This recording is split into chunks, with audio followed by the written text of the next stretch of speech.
Good morning guys and welcome back to our channel. তো আজকে সকাল থেকে ব্লগটা শুরু করলাম। আর এই যে সকালবেলা এই যে পুজো দেওয়া হয়ে গেছে আমার। আর সকাল সকাল মানে ঠাকুর ঘরের পুজোটা সেরে ফেললে মনটাই যেন অন্যরকম হয়ে যায়, বলো দিনের শুরুটাই যেন এত সুন্দর হয়। মানে মন ভালো থাকলে তখন সারাটা দিন যেন ভালো যায়।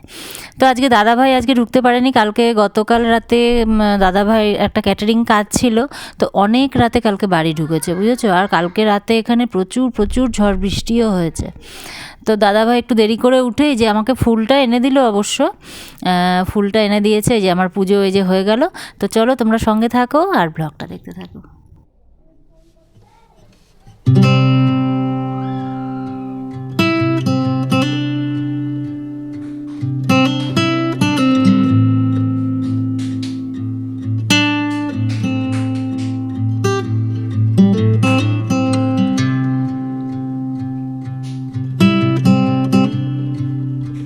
Guys good morning and welcome back to our channel. তো তোমরা সবাই আশা করি ভালো আছো, আর দত্তবাড়িতে আমরাও খুব ভালো আছি। এই যে মাম্মা দেখো দেখো গান নিয়ে বসে পড়েছে সকাল সকাল।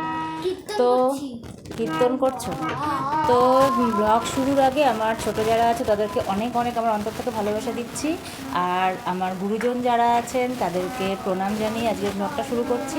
তো তোমরা আমার সঙ্গে থাকো, আর সারাদিন আমি দেখি আমি কতটা কি তোমাদের সাথে শেয়ার করতে পারছি। তোমরা শুধু কোথাও যেও না, শুধু আমার চ্যানেলের ওপর চোখ রাখো, আমার ভিডিওর ওপর চোখ রাখো। তো মাম্মা এই যে সকাল সকালে দেখো গান করছে, আর আমি এখন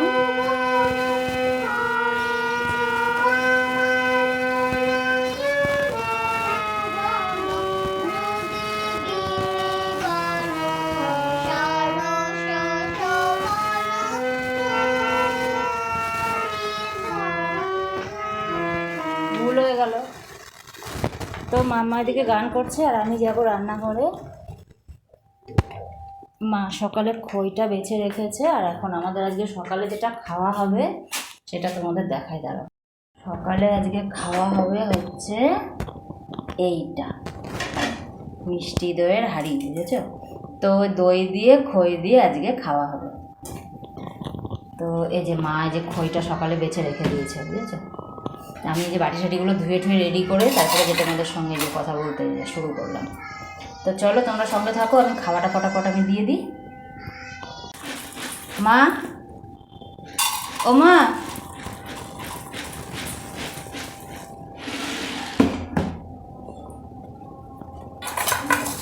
দিয়ে দিই।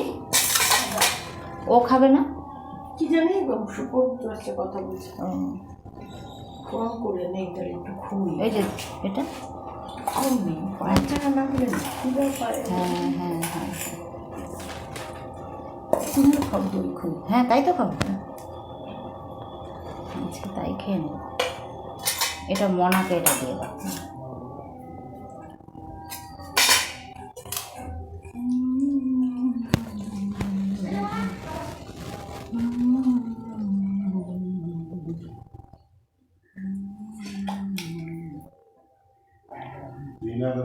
ব্যবসা করতাম, আমি বলতাম না বিনয়দা বলে। কেমন লাগছে তোমার বাটি? এই যে আছে, বাটি আছে। কেমন লাগছে মাম্মা? ভালো, এটা রেখে দাও। হুম এটার মধ্যে অল্প জল ভাতে না রেখে রাস্তার মধ্যে দিয়ে দেবো। হুম সবাই গরু ছাগল মানুষ বেড়া সব রেখে জল খাবে? মাটির হাঁড়িটা রেখে দেবো, ঠিক আছে। তুমি এই যে খাওয়াটা খাও, খাওয়াটা খাও। কেমন লাগছে বলো? দারুণ। দারুণ। বাবা একটু পানিটা মেখে দিও। তাহলে সকাল সকাল কেমন খাওয়া দিলুম? ভালো। চলো আমার খাওয়াটা নিয়ে নি।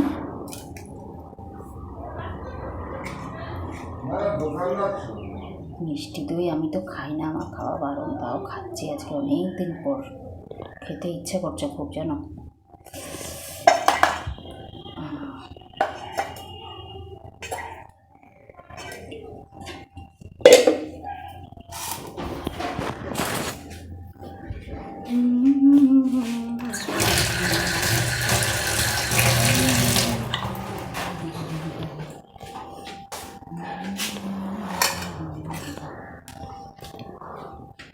তো গাইজ আজকে যেটা রান্না করবো, এই যে আমি রান্নাঘরে চলে এসেছি, আর এই যে আর মাছের এর আগের দিন আমাদের মানে পরপর আর কি ক্যাটারিংয়ের কাজ গেছে, বুঝেছো?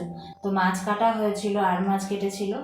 তো সেই কাটার থেকেই আমাদের দাদা ভাই এই যে ঘরের জন্য মানে এই জিনিসগুলো সব রেখে দিয়েছিল, বুঝেছো? তো এটাই করব। এখনো কি করব রান্না মানে ভাবিনি, ভাবছি কাটা চচ্চড়ির মতো করে করি আর কি, একটু মাখা মাখা করে। তো এটা করব রান্না। আর হবে হচ্ছে এই যে মাছের ডিম, তো এটা হবে, এই দুটো হবে আজকে রান্না, বুঝছো?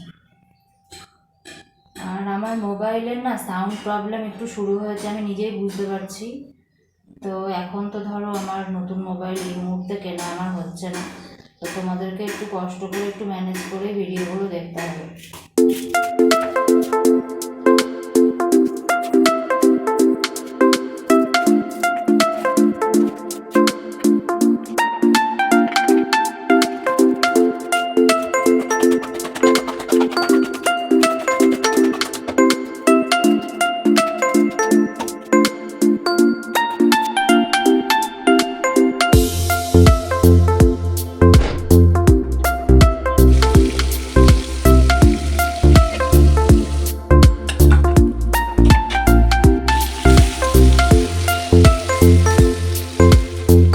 তো গাইজ মাছগুলো আমার এই যে ভাজা হয়ে গেছে, বুঝেছো? আর মাকে বললাম একটা বড় সাইজের একটা পেঁয়াজ আমাকে কুচো করে দাও, এই যে মা দিয়েছে।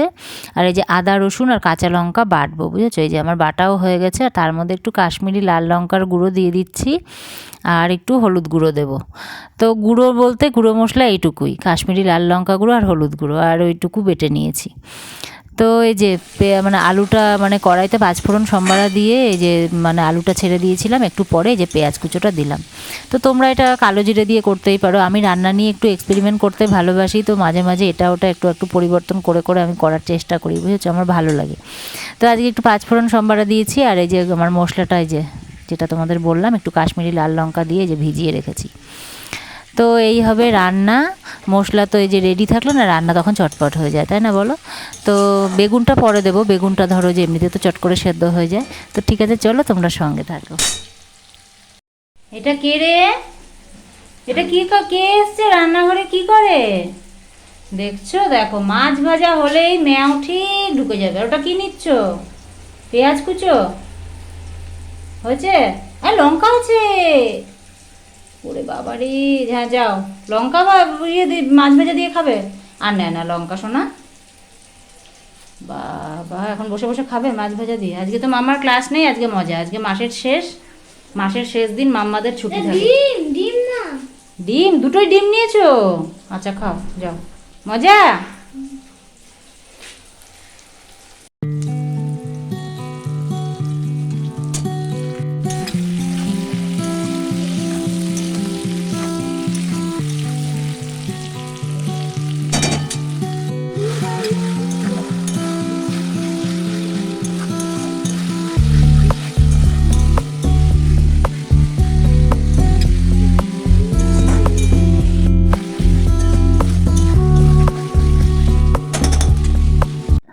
আর গাইজ এদিকে মানে মাছটা রেডি করতে করতে এই যে ভাত তো বসিয়ে দিয়েছিলাম, বুঝেছো?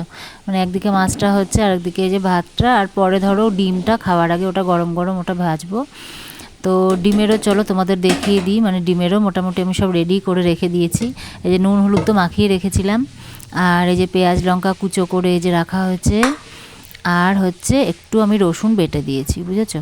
মানে মাছের ডিমের বড়াতে একটু মানে 2-4 কোয়া রসুন একটু বেটে দিলে ভীষণ টেস্ট লাগে, মানে গন্ধটা মানে ভীষণ ভালো লাগে, জানো? তোমরা এটা করে খেয়ে দেখো, তোমাদের মানে ভালো লাগবে আশা করি। তো এই যে আমার মশলাটা ভালো করে কষিয়ে এই যে ঝোল দিয়েছি, তো খুব বেশি দেবো না, এটা তোমাদের তো বললামই। আর বেগুনগুলো আমি তুলে রেখে দিয়েছি, বুঝেছো? বেগুনগুলো নইলে মানে বেশি মানে গাদা গাদা হয়ে যাবে, সেই জন্য মানে পরে দিয়ে দেবো বেগুনটা, তো তুলে রেখে দিয়েছি। আর আমি মিষ্টির জন্য রান্নাতে মানে স্বাদ বাড়ানোর জন্য আর কি, যেটা ধরো যে তোমরা ধরো চিনি দেবে, তো আমি তো ধরো যে আমার ক্যান্সারের জন্য চিনিটা অ্যাভয়েড করি, আমি একটু তাল মিষ্টি বা গুড় ব্যবহার করি, এটা তোমাদের আমি সবসময় বলি। তো এই যে রান্না মোটামুটি আমার হয়েও গেছে, এই যে দেখো। তো মানে এটা একটু কষা কষা করি, তোমাদের যেটা বললাম মানে আর মাছের কাটা চচ্চড়ি। তো ঠিক আছে, চলো রান্না তো মোটামুটি হয়ে গেল, তো তোমরা সঙ্গে থাকো আর ব্লগটা দেখতে থাকো।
যাচ্ছি হচ্ছে ছাদে, বুঝেছো? আজকে সকাল থেকে দরজাটা ওইটাও লাগানো।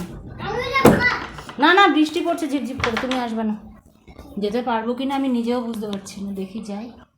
মানে কালকে রাত্রি থেকে বৃষ্টি, আর কালকে রাত্রে তো মানে ভালো মতো ঝড় হয়েছে, বুঝেছো?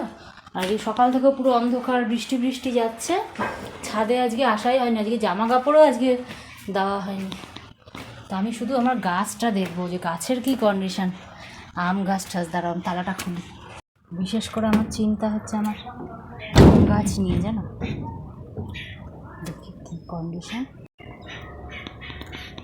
দেখো গোলাপ গাছটা পড়ে গেছে, এখনও টিপ টিপ করে বৃষ্টি পড়ছেই,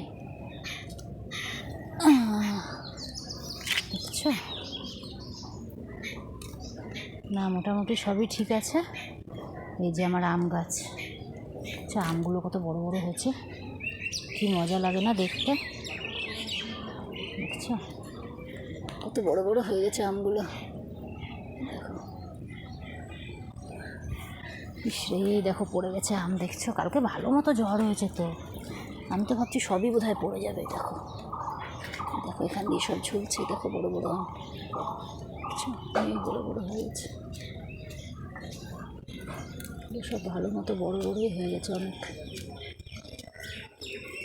এখন যদি পড়ে যায় আমগুলো কষ্ট লাগে, বলো? কই সব পড়ে গেছে, খালি উল্টো পাল্টা কথা। সব গাছ ঠিক আছে, আম এই যে একটা পড়েছে, কী করবো? হ্যাঁ নিয়ে যেতে যাবে। বৃষ্টির মধ্যে না আনলে কি মজা হয়? মজা হয় কি মা?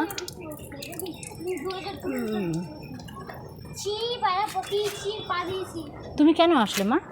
চলো চলো চলো, তুমি আঁকাটা কমপ্লিট করো, চলো। হ্যাঁ চলো, এখন বৃষ্টি পড়ছে, চলো এখানে থাকবে না। তো গাইজ আমি এই যে ছাদের থেকে চলে এসেছি, আর এই যে এখন টক দইটা খাবো, বুঝেছো? তো এই যে ঘরে পাতা টক দইটা দেখো কি সুন্দর হয় না, মানে একদম মানে চাপা একেবারে, কি সুন্দর। আর তো আর খেতেও ভীষণ ভালো লাগে। আগে আমাদের মানে ছোটো বয়সে আমার মনে পড়ে যে মা তো মানে পাথরের বাটির মধ্যে এরকম টক দই পাততো, বুঝেছো? তো সেই স্মেলটা যেন এখন আর পাই না, জানো? তো আমার একটা শখ আছে যে একটা এরকম একটা পাথরের বাটি একটা কিনবো, তার মধ্যে টক দইটা পাতবো আর কি ঘরে। তো জানি সেই জিনিস এখন আর নেই, সেই স্মেলও এখন আর পাবো না। তো ছোটোবেলাটা মানে মিস করি খুব, মা এরকম টক দই পাততো, তাই মনে পড়ে টক দই খেলেই। তো যাই হোক, এখন আমি এই যে ফ্লেক্সিড দিয়ে যে খেয়ে নেবো টক দইটা। তো চলো আজকের ব্লগটা এই পর্যন্তই রাখছি। আর আমার ব্লগ তোমাদের কেমন লাগছে তোমরা সেটা কমেন্ট করে আমাকে জানিও। তোমাদের ছোটো ছোটো কমেন্টগুলো পড়তে আমার ভীষণ ভালো লাগে। তো চলো আজকের মতো টাটা বাই বাই, সবাই খুব ভালো থেকো, সুস্থ থেকো, সাবধানে থেকো। Love you all, take care, bye bye. আবার একটা নতুন ব্লগ নিয়ে আসবো, তখন অনেক গল্প করব, অনেক কিছু শেয়ার করব।